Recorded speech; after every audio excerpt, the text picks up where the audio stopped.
इस भीड़ की धर्म धरा पर पधारे हुए माताएं बहनों तथा हमारे सधार्मिक भाइयों, शमन भगवान महावीर स्वामी की असीम कृपा एवं देव गुरु धर्म का शरण।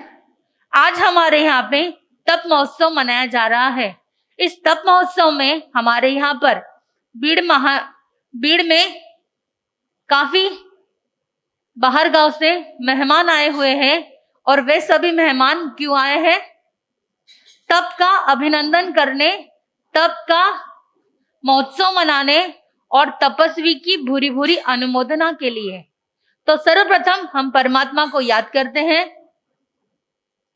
करुणा के भंडार हमारे महावीरा, हर दुख के मेटनहार हमारे महावीरा।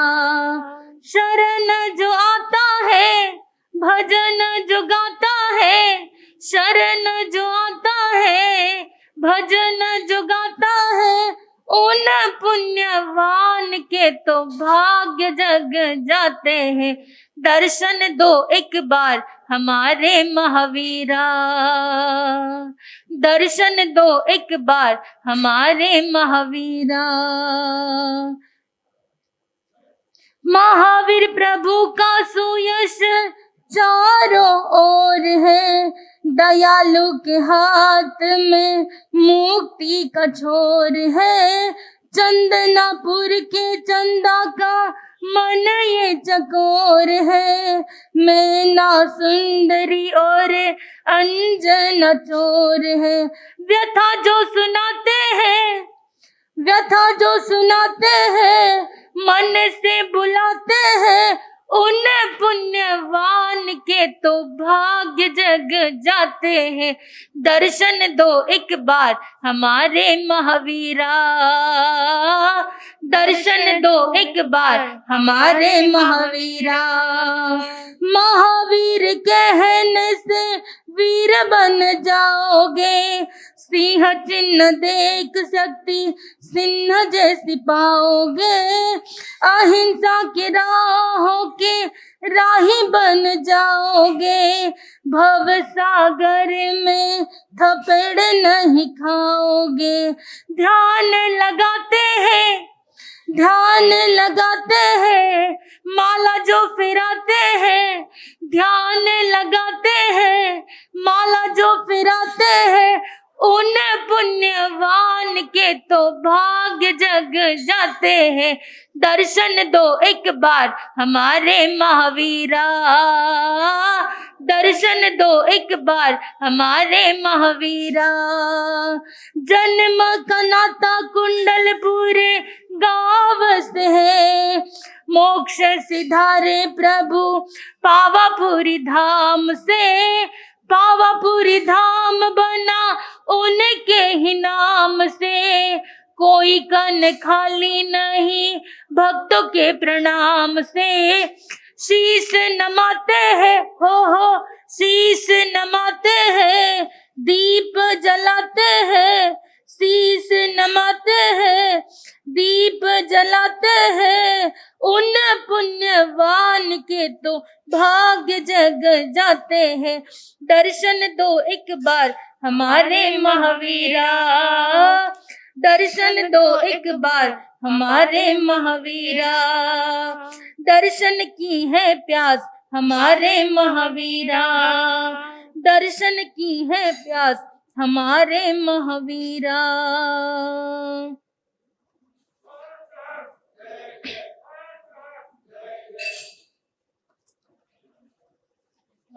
शमन भगवान महावीर स्वामी का स्मरण करते हुए आज तपस्वी के गुणगान के लिए हम सभी यहाँ एकत्रित हुए हैं। परम पूज्य गुरुवरिया ने शोभा बहन को तपस्या के पचकान क्या कराए। शोभा बहन ने अपने मन के भावों को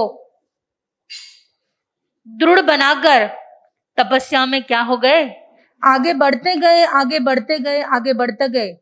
और वह दिन भी आज हमारे सामने आ ही गया कि जिनकी तपस्या की अनुमोदना के लिए हम सब यहाँ क्या हुए हैं? एकत्रित हुए हैं और हम सब परमात्मा के श्री चरणों में बार बार उनकी तपस्या की क्या करते हैं? गुणगान करते हैं। बंधुओं, तपस्या जितना छोटा शब्द है, करना भी क्या है? उतना ही कठिन कार्य है। पर परमात्मा श्रमण भगवान महावीर स्वामी अपनी देशना के द्वारा फरमाते हैं कि बंधुओं, मैंने तुम्हें मार्ग बताया है, परंतु चलना अपने को है, चलना उस आत्मा को है। तो क्या हो सकते हैं? कर्मों का क्षय हो सकता है। हमारे जो आत्मा पर लगे हुए अशुभ कर्म है, उनको हम खपाने के लिए तपस्या का चुनाव कर सकते हैं।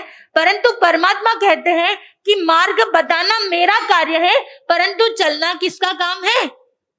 अपना काम है। मन को समझाना और अपने आत्मा पर, अपने शब्दों पर और अपने भावों पर कंट्रोल करना किसका काम है? अपना स्वयं का काम है। बार बार मन को समझाना और परमात्मा की यह अपूर्व साधना, परमात्मा की दी हुई मार्ग का अनुसरण करना बंधुओं कोई छोटा काम नहीं है।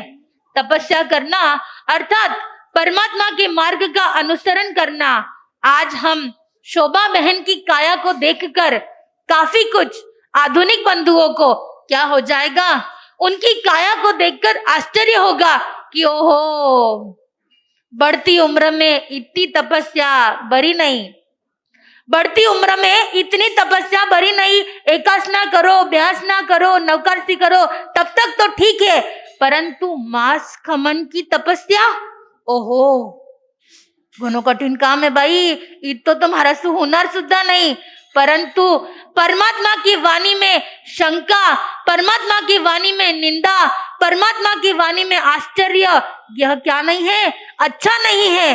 परमात्मा का यह कार्य, परमात्मा की दी हुई वाणी, परमात्मा का दिया हुआ आदेश, परमात्मा की दी हुई देशना हम सब के लिए क्या करनी पड़ती है?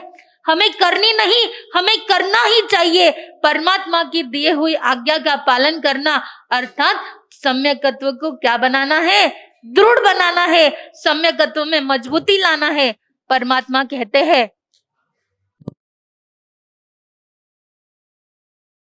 परंतु अपनी आत्मा को अगर तप में लगा दिया, अगर अपने भावों को परमात्मा के प्रति समर्पण कर दिया, तो ऐसा कोई कार्य नहीं है जो आपसे क्या नहीं होगा, नहीं होगा।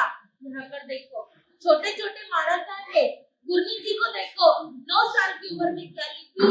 दीक्षा लिखी। हमारे अदिति जी महाराज साहब जो 5 साल की उम्र में क्या कर लिया था? अनपीढ़ जैसा कभी तप कर लिया था। उस समय में पता नहीं था क्या होता है, परंतु जब उसे कहा गया कि परमात्मा की आज्ञा है अपने अपने मन से इंद्रियों पर वश करना, अपने भावों में रमण करना, अर्थात अपने जो वासनाएं है वास करना। शब्द में ही क्या छुपा है? अर्थ छुपा है।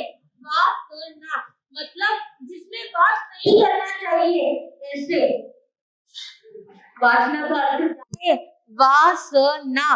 वास अर्थात रमन करना, अर्थात रहना, जिसमें जो रहने योग्य नहीं है, ऐसी वासना। और ऐसी वासनाओं पर, ऐसे विषयों पर, पंच इंद्रियों पर कंट्रोल करना, पंचेंद्रियों को अपनी आत्मा के अनुसार चलाना अर्थात तपस्या है। परमात्मा ने इंद्रियों पर वश करना, इंद्रियों पर कंट्रोल करना अर्थात हमारे छोटे छोटे कर्मों को क्या करना है? क्षय करना है। हम जैनी बचपन से अपने बालकों को सिखाते हैं कि बच्चों नवकार्सी करो, बच्चों ये चीजें मत खाओ, इससे कर्मों का बंध होता है। और यह कर्मों की अमित साधना किसने की है? शोभा बहन ने की है। एक बार की घटना याद आ रही है, रामायण का वो प्रसंग। अरे वह रावण धरा पर धराशायी हो गया था। अरे बंधुओं, रावण क्या धराशायी हो गया था? रावण धराशायी नहीं हुआ था, रावण के कर्म धराशायी हुए थे, रावण की वासना धराशायी हुई थी। रावण का अहम क्या हो गया था? धराशायी हो गया था। तब श्री राम प्रभु फरमाते हैं किसको? लक्ष्मण को, जाओ लक्ष्मण और जाके उस ज्ञान का उस महान तपस्वी के पास जाकर क्या कर लो, उसके तप की आराधना की क्या रहस्य है, क्या उसकी शक्ति है, उसके पास जाकर जानो।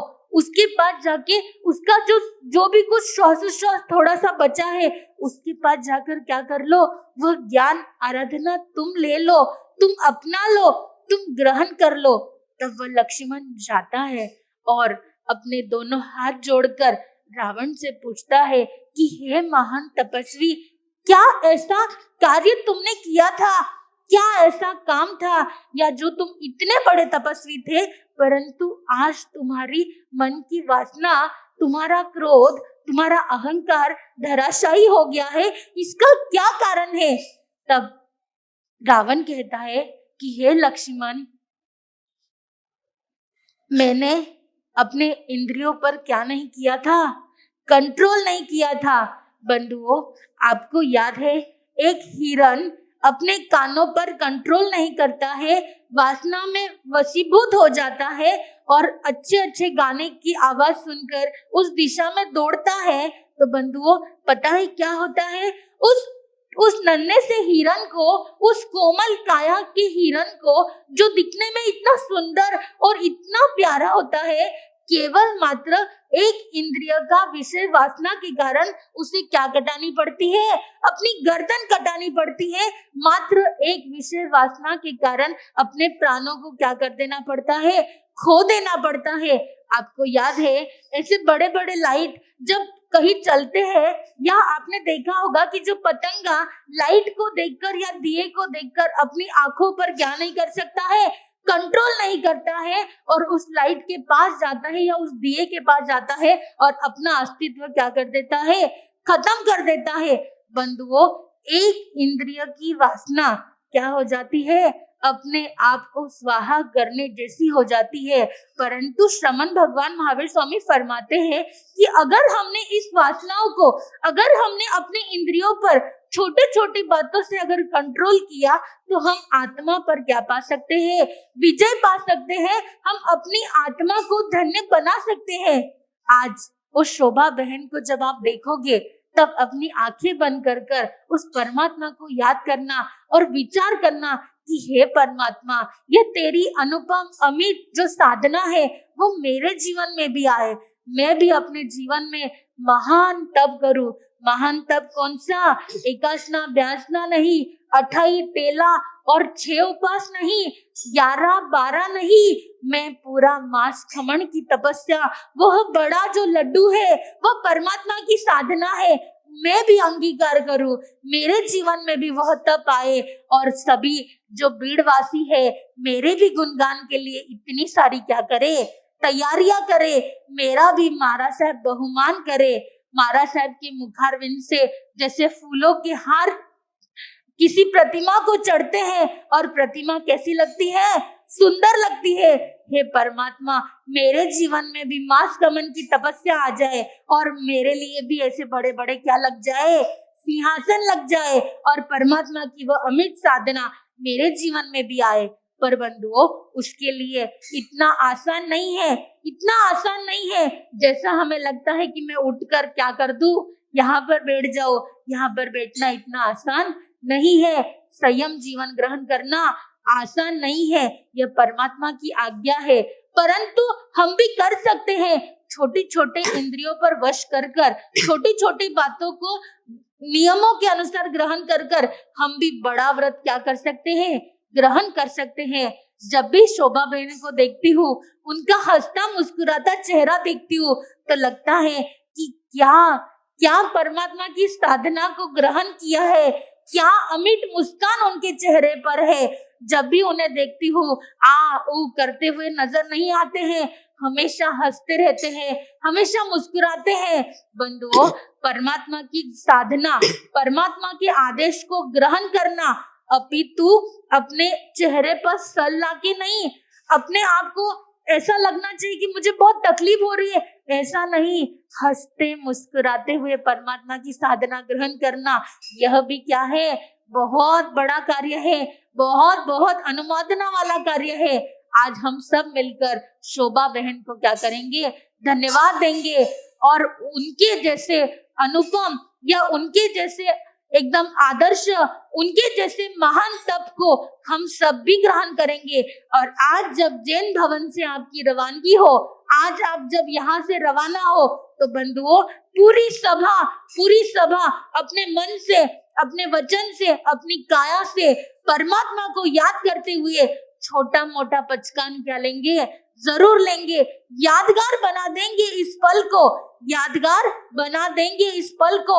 और हम सब क्या करेंगे, उनकी इस महान तप में हम भी क्या करेंगे, जैसे एक लड्डू जब बनता है तब उसमें काजू बादाम तो पड़ते ही है, परंतु क्या क्या होता है, छोटे छोटे तिल्ली के दाने या छोटे छोटे और भी तो बहुत सारे ऐसे ड्राई फ्रूट होते हैं। ज्यादा तो हमें काजू बादाम दिखते हैं, परंतु वो जो छोटे छोटे ड्राई फ्रूट होते हैं, केसर जैसे, वो दिखते नहीं है, परंतु लड्डू में क्या हो जाते हैं, सम्मिलित हो जाते हैं। तो हम भी उस साधना बहन के तप महोत्सव में हम भी क्या बन जाएंगे, उनके जैसे ड्राई फ्रूट बन जाएंगे, उनके तप में हम भी भागीदार बनेंगे और परमात्मा की साधना को, परमात्मा के आदेश को हम भी क्या करेंगे, ग्रहण करेंगे। साधना बहन के लिए दो पंक्तियां याद आ रही है, साधना बहन नहीं, शोभा बहन को देखकर दो पंक्तियां याद आ रही है, अनुमोदना अनुमोदना अनुमोदना बारंबार, अनुमोदना अनुमोदना अनुमोदना बारंबार।